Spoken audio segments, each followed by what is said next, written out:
Indeed he could. That was some entrance from Erling Haaland to Premier League life with the reigning champions, Manchester City. You scored 17 minutes into your Premier League debut, never mind 36, but in all seriousness, give us an idea of what it's like to get your first taste of that and to score straight away. Well, for me it was different. I was very young and coming into the Premier League as a 17-year-old. Erling's obviously played, you know, at virtually every level already and proven himself as a world-renowned goal scorer. So he would have come into this game expecting to score goals, whereas I was hoping to score goals. But I mean, we didn't have to wait long to see what a world-class talent he is. We don't have to wait long to end those comparisons, because we can, delighted to say, speak to the man himself live at the London Stadium, Erling Haaland. Erling, well done, many congratulations. What an entry to life at Manchester City. How did that feel? Yeah, thank you for that. Good moment for me and my family, and yeah, I'm proud. And to hit the ground running straight away, how important was that for you? Yeah, it was good.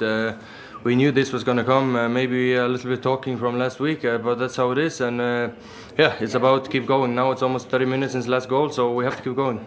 How did it feel to get that penalty straight away? Yeah, it was good feeling, and yeah, as you guys said, important.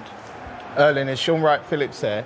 How did it feel with the change from, say, the Community Shield game to the game today, that the actual runs that you were making, you was receiving the ball and to be on the end of them?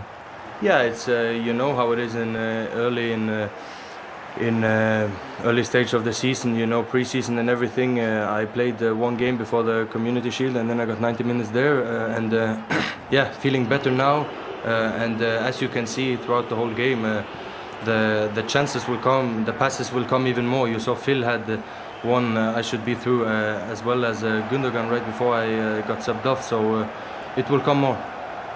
Erling, it's Michael Owen here. Congratulations again. I was just wondering how excited you are. You're probably the best goal scorer in the world at the moment, and you're playing alongside probably the best assist maker in the world in terms of Kevin De Bruyne. That combination must fill you with so much excitement. Yeah, of course, and I've been watching him for many years, and not only him, don't forget the others as well. You know, you have many others in the team. It's not only him, but as you say, he has some good passes in him. And in terms of today's game, there were a few opportunities actually where your runs possibly weren't spotted. I mean, there was two where they were and you put them away perfectly well, but there were a few chances as well. Do you think there's more to come from that combination between you and your teammates, the more and more they understand your game? Yeah, without doubt, and this is what I just said, you know, it will come even better, you know. It's I've been training with them for a month now, and you know, it can take time with chemistry and everything, but as well, when the level is so high, it's easier, you know. So it's about keep building on this, on these combinations, you know, where the people like to put the ball and where you want it, and to get it to fit together, you know, because if we can do that, yeah, then we're talking. And just finally, you mentioned your family. A proud moment. Your father was there to see that. That would have been very special to see you in a blue shirt as well today. Yeah, of course, and yeah, I see now. Yeah, he's happy. That's good to see. But yeah, it's a nice moment, and we are really happy. Hopefully, he is happy, and yeah, it's good in the end to get my debut in the Premier League, where he also played. Well, it was some start. Very well done. Thanks very much indeed for joining us. Thank you, guys. Erling Haaland, why wouldn't he enjoy that moment, following his father's footsteps? Well, I would, but it took me a year to score my first goal. I wasn't going to bring that up. No, it's a massive step for him, especially for his confidence. Like Michael said, he's probably one of the best finishers there are at the minute.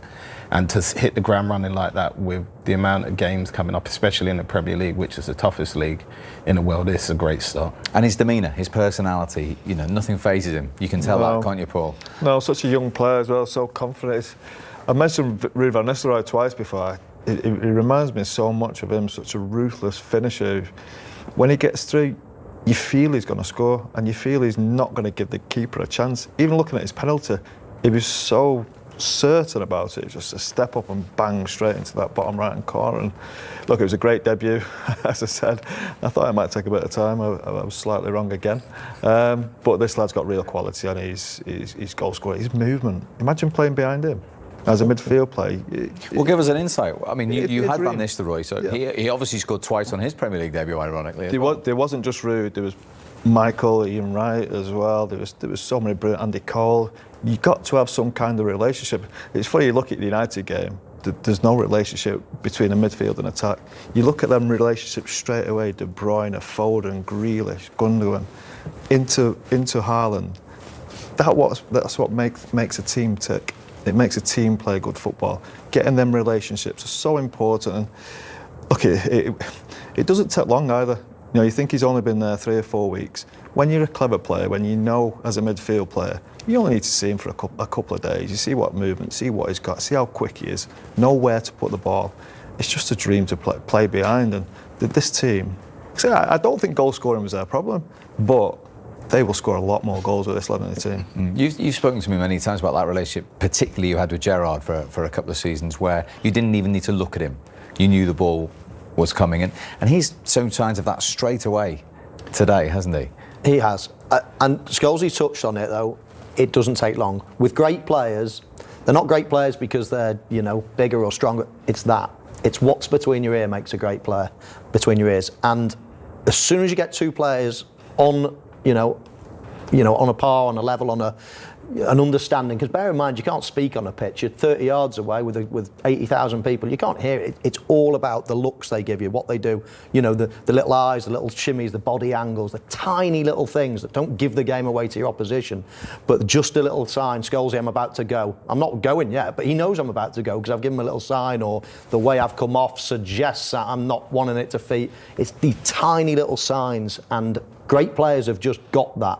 And straight away, as soon as you play alongside other top players, you just get that chemistry straight away. And I know we all talk about, they've got to practice in training and more and more and more, and it's the stock answer because you've got to be respectful for everyone and things like that. But that's just the greatest evidence of all time. Straight away, playing with great players, he plays well automatically. So it's just a match made in heaven at the moment. It's all in the eyes, Steve. It's all in the eyes. Yeah. Honestly, you don't. As Michael said, you can't really hear each other. You can't speak. You're 30, 40, 50 yards away sometimes. Okay, sometimes you're closer and you may speak a little bit, but just a little look at each other, and you both know you're both on the same level because you've been doing it in training. And I'd say, as Michael said, it doesn't take long. 2 or 3 days with a forward, you know what he wants. So Manchester City in front at half-time away at West Ham United by 1-0, and Haaland straight away in the headlines with a debut goal. Much discussion between the three boys here about how he would fit in, and you had a close look actually before he actually scored his goal. Yeah, I mean, the variety of his play, Steve, has been brilliant. And I think as well the Manchester City players have been trying to play to his strengths. Here we see him coming off, but then he doesn't just lay the ball off. Look at him, he's thinking about the next move as well. And as I say, I think the team have been trying to tailor their game towards him as well. They've knocked in a lot more crosses than we've seen before. They're always looking for him. Again, here, Foden's inside the penalty box there, yet he's still trying to use the height of Haaland. And then we see a few great examples of his off-the-ball running, his power there. That is a big opportunity. Jack Grealish has to play that ball in. He goes for the safe option, and the attack comes to nothing. This is a little sighter for Gundogan. I thought he could have played him in here.